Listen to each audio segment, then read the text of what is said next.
Christian, så. Nu skal vi blive indenfor. Så. Glædelig jul. Godt nytår lige om lidt. Shit. Vi savner jer lidt. Yay! Det bliver mega godt, og vi skal lave helt vildt god revy. Det bliver så fedt. Jamen, det bliver så godt. Ej. Og vi har arbejdet hele dagen. Det bliver mega godt, og vi skal... Vi skal fortælle jer noget. Det står på siden her. Nå, det er lige meget. Vi læser det op, så I kan godt høre. Vi læser det op, ja.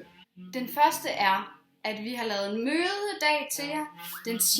januar, der skal vi øve revolution.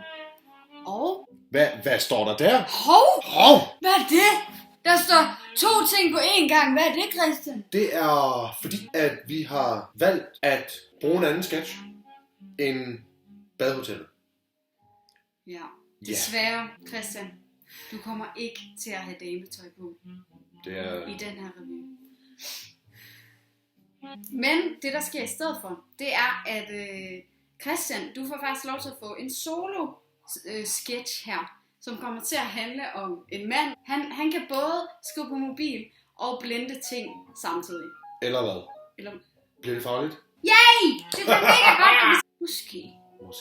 Så den 10. januar. skal vi simpelthen have stor filmedag. Og det starter med, at Sofie mødes med mig, og så filmer vi noget til licens.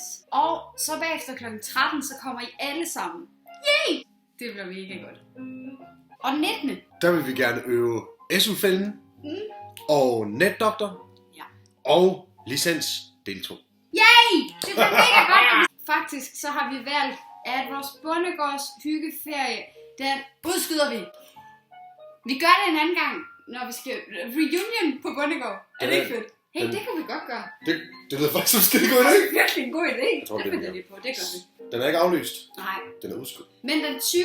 der holder vi simpelthen en middag, hvor vi spiser vin og drikker lækkert mad. Det er mega godt, og vi skal... Jeg er rigtig god til at lave vin.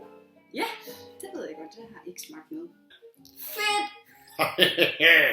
Godt nytår. Og piger, der er blevet købt kjoler til jer til slutnummeret. Hvad? Det er rigtigt.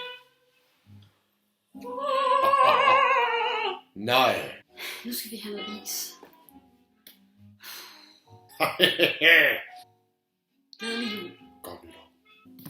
Hvad? Det bliver en god dag. Vi har en bred smag. Det bliver mega godt, og vi skal lave helt vildt god revy.